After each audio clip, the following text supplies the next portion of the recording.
Recenzja gry dotyczy jedynie trybu single player.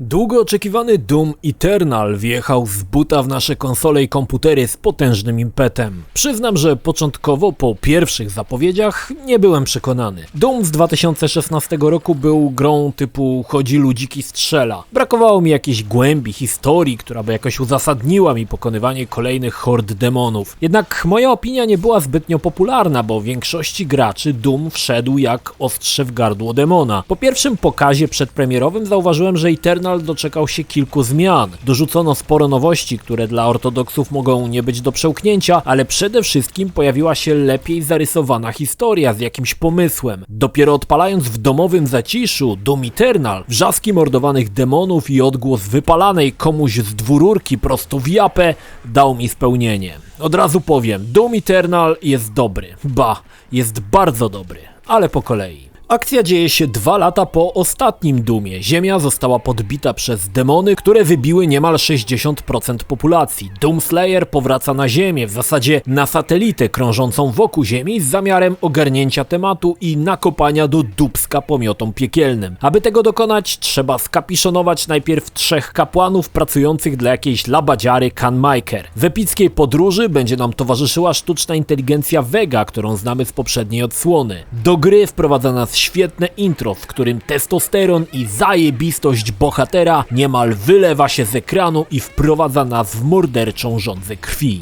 Okej, Doom jak to Doom. Kwintesencją rozgrywki jest strzelanie do napotkanych demonów. Gra ma budowę arenową, czyli idziemy kawałek, arena się zamyka i walka. Znów idziemy, znów arena i tak dalej. Jednak nie spędzimy tylko czasu na walce, co jakiś czas coś tam trzeba będzie uruchomić, coś zniszczyć, aby popchnąć akcję dalej. No i czeka nas sporo elementów platformowych, które są nowością w Doomie i w mojej opinii było dobrym pomysłem zamieścić je w grze, jednak ponownie nie wszystkim to się spodoba. Kolejnym nowym zamysłem jest spora baza Doomslayera, w której można odblokować sekrety, ale i też powalczyć relaksacyjnie z demonami. Na początek najważniejsze, strzelanie. id Software wie jak robić gry, w których strzelanie jest po prostu świetne. Wyczucie broni, odgłosy, satysfakcja z wyprutego ołowiu w odsłonięte flaki jakiegoś oszołoma to klasa sama w sobie. Każda, no niemal każda broń ma alternatywne tryby strzału, jednakże trzeba się na nie przełączyć, co w ferworze walki chwilę trwa i trzeba przyznać, że sama broń wypadła niezwykle pomysłowo. Na przykład taka podstawowa strzelba po prostu sobie strzela, ale może naparzać też przylepnymi granatami albo strzelać automatycznie. Karabin plazmowy wali ładunkami plazmy albo falą mikrofalową, która powoduje, że po jakimś czasie wróg wybucha w efektownej fontannie krwi. Moim ulubionym narzędziem masakry jest kultowa dwururka, która co prawda długo się przyładowuje, ale jak wypalisz z obu luf komuś prosto w japę, to nie ma co zbierać. Dodatkowo ma rewelacyjny pomysł na strzał alternatywny, mianowicie hak, którym podczepiamy się pod przeciwnika, a następnie przyciągamy się do niego, wypruwając mu 2 kule prosto w ten głupi ryj. Rewelacja. Jednak zauważyłem, że nie wszystkie givery zapewniają taką samą frajdę. Na przykład wspomniany karabin plazmowy to mój najmniej ulubiony gnat. Niby sobie tam strzela, ale nie czuć tej zajebistości, co na przykład przy ciężkim karabinie czy rakietnicy. Przełączenie alternatywnych trybów giver szybko przestało mnie interesować. W momencie jak wybrałem optymalne uzbrojenie, w zasadzie przez całą grę nie miałem potrzeby jego zmieniania. Na scenę powróciły szalenie brutalne i efektowne wykończenia wrogów. Ręczne sprowadzenie do parteru, a raczej do kupy parującego mięcha, da nam trochę energii. Przy użyciu piły łańcuchowej elegancko poznamy bogate wnętrze demona i wypadnie amunicja. Dodatkowo możemy jeszcze podpalić przeciwnika, a wtedy płonące demony wyrzucają z siebie pancerz. id Software dość sprytnie to zrobił, bo o radosnym hasaniu i pruciu przez kilka minut z giver możesz zapomnieć. Amunicji jest mało i niejako wymusza ciągłe żonglowanie egzekucjami. Jednorazowa piła rozetnie jakiegoś cieniasa, ale większe demony możemy rozpłatać tylko po zebraniu odpowiedniej ilości paliwa do piły. Niemal każdy strzał widać na demonie. Niektórym odpadają płaty mięsa, pozostawiając wiszące ochłapy na kościach. Mięsność przeciwników to jedna z najfajniejszych rzeczy w Doomie, która podkręca radość z rzeźni pod sufit. Również egzekucje wypadły niezwykle efektywnie. efektownie. Różnią się w zależności od tego, z której strony podejdziemy do przeciwnika. Jednak myli się ten, kto sądzi, że to koniec wszystkich radości płynących z beztroskiego mordowania. Dostajemy jeszcze piąchę, która w późniejszej grze uzyska krwawy cios. Po kilku egzekucjach krwawy cios się ładuje i możemy potężnym uderzeniem pokonać kilku słabeuszy lub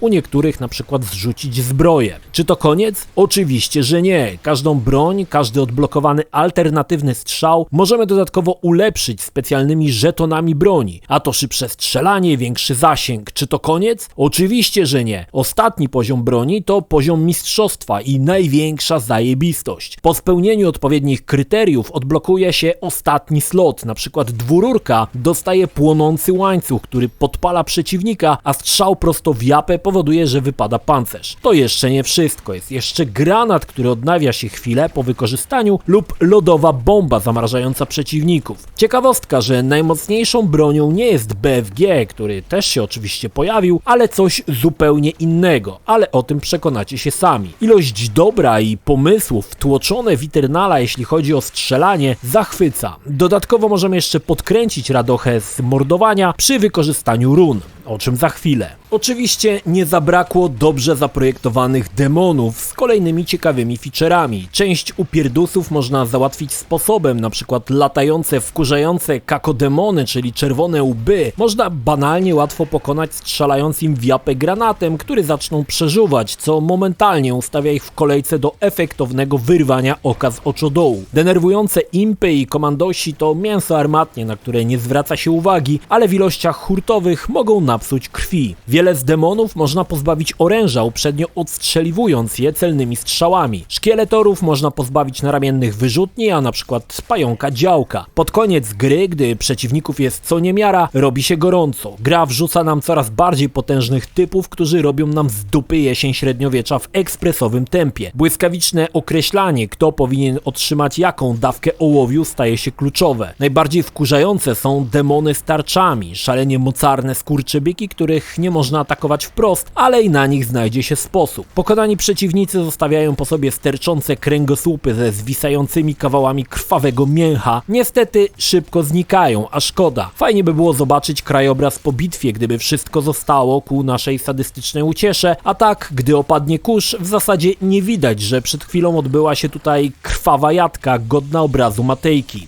Smuteczek. Osobny akapit warto poświęcić na miejscówki. Nie ma mowy tutaj o kopiuj wklej. Każda miejscówka jest inna i widać, że była projektowana z palca. Każda robi spore wrażenie. Na niektórych spacerują ogromne demony w oddali, gdzie indziej widać tytaniczne mechy zastygłe w walce. Miejscówki to mistrzostwo świata. Dawno nie łapałem się na podziwianiu lokacji, a tutaj kilka razy mi się zdarzyło. Czasami twórcy pokazują na jakąś fajną miejscówkę w tle, a jakiś czas później sami mamy możliwość przespacerowania się po niej. No i dochodzimy do elementów zręcznościowo-platformowych. Doomslayer dostaje dość szybko możliwość podwójnego skoku i podwójnego daszowania w powietrzu. I wierzcie mi, że autorzy z lubością będą z niego korzystać. Nagle trzeba skakać na jakieś absurdalne odległości, posiłkując się wspinaniem po ścianach czy specjalnymi belkami podbijającymi skok. Bardzo często sekrety są poukrywane tak, że skoki i daszowanie powinieneś mieć w małym palcu. Wielu narzeka na platformową strukturę niektórych poziomów, ja to oceniam na plus. Podkręca to dynamikę i daje większe możliwości w projektowaniu map. Z czasem dojdą specjalne odnawiacze daszowania, aby pokonywać jeszcze większe odległości. Arena, na której nagle dostajemy możliwość prowadzenia bitwy również wertykalnie, zamienia się w krwawe widowisko, kiedy Slayer z gracją małpy skacze, daszuje, do tego prowadząc ciągły ostrzał. Mnie te elementy strasznie zajarały, a kombinowanie jak dostać się do sekretów wykorzystując zdolności Slayera dały mi masę radochy. Ogólnie dawno tak dobrze się nie bawiłem przy zbieraniu znajdziek. Często perfidnie poukrywane w miejscach, do których na pierwszy rzut oka nie ma możliwości się dostać. Chylę czoła. Jeśli jesteśmy już przy sekretach, autorzy dorzucili tonę rzeczy do zbierania. Od stron kodeksu będących swoistą encyklopedią świata Dooma, poprzez figurki demonów w formie zabawek, które możemy sobie obejrzeć w naszej bazie, dalej płyty z muzyką, dyskietki z cheatami, żetony pretorskie, które dopakują Doomslayera, dalej znajdziemy rozwinięcie energii pancerza i ilości amunicji z dodatkowymi funkcjami, czy wreszcie runy, które stale wpływają na naszą rozgrywkę. Polecam zwolnienie czasu, które załącza się po wybraniu strzału alternatywnego, złapanie kogoś na łańcuch z dwururki, zwolnienie czasu podczas przybliżania i wycelowanie prosto w Japiszona, satysfakcja gwarantowana. Nowością są dodatkowe życia i to kolejny pomysł twórców. Po zebraniu dodatkowego życia, gdy zginiemy, nie musimy tyrać od checkpointów, tylko używamy życia i Slayer walczy dalej z pełną energią. Jednak życia są jednorazowe i po utracie wszystkich, no niestety trzeba odpalać od checkpointu. Oczywiście żyćka trzeba najpierw znaleźć, co niestety nie jest takie proste. Twórcy poumieszczali niektóre znajdźki wyjątkowo perfidnie. Są takie, na których zebranie mamy tylko jedną szansę. Jeśli to się nie uda, trzeba tyrać cały poziom od nowa, co miejscami doprowadza do szału. Znajdziemy jeszcze specjalne baterie, którymi możemy otwierać drzwi w naszej bazie, za nimi znajdziemy nowe stroje, czy wcześniej wspomniane elementy ulepszenia uzbrojenia. Czy to wszystko? Nie, jeszcze nie. Są tutaj też czasowe pojedynki, gdzie trzeba pokonać określoną liczbę demonów w dość krótkim czasie lub po znalezieniu specjalnego klucza odblokowujemy bramę Slayera, za którymi czekają nas wściekle trudne pojedynki z hurtową ilością demonów. Jeśli nam się uda to przejść, dostaniemy specjalny klucz, którym odblokujemy coś fajnego w naszej bazie. Co? Zostawiam to wam. Sama baza to dość spora lokacja, po której możemy hasać, używać baterii do otwierania kolejnych drzwi, za którymi kryją się kolejne ulepszenia, żetony czy kubraki dla Slayera. Jako bonus znajdziemy też stary komputer, na którym odpalimy klasycznego Dooma. Znajdziemy też tutaj, jak i w całej grze, sporo poukrywanych easter eggów. Jeżeli chodzi o opcje, gra w zasadzie ma możliwość ustawienia każdego szczegółu HUD-a. Opcji jest sporo, ale oczywiście zapomniano o wyborze języka na inny niż nasz, przynajmniej w wersji na PlayStation 4. Dlaczego o tym wspominam? Bo polski language jest taki sobie. Nie to, że mnie jakoś odrzucał, bo lokalizacja jest w miarę, no jednak nie umywa się do angielskich głosów. Doom Eternal poprawił lub ulepszył niemal każdy element z 2016 roku. Rzadko się zdarza gra, w której strzelanie jest tak niesamowicie przyjemne, a sama rozgrywka niezwykle satysfakcjonująca. Gra śmiga w 60 FPS na PlayStation 4 Pro i nie zwalnia nawet na sekundę, za co należą się brawa id Software, bo przy tym wszystkim gra wygląda wyjątkowo dobrze. Oczywiście działa trochę na oszukanym 4K, bo wyjściowa rozdzielczość 2160p jest upskalowana z 1440p w wersji na PlayStation 4 Pro. Pomimo to i tak Doom Eternal pokazuje, jak dobrze zaprojektowano id Tech 7. Szacun. Podsumowując, Doom Eternal to fantastyczna giera z niezwykle satysfakcjonującym strzelaniem.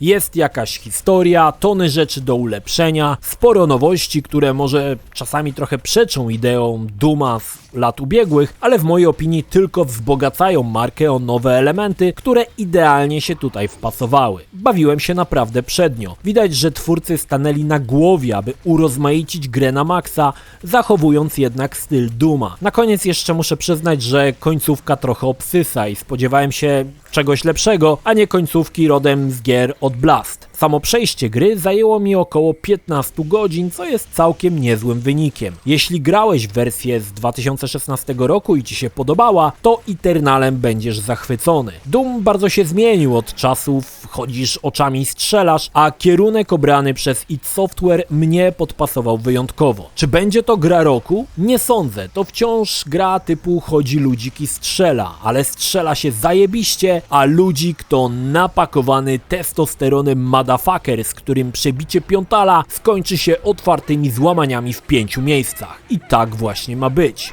Doom pozostał Doomem, rzekłem.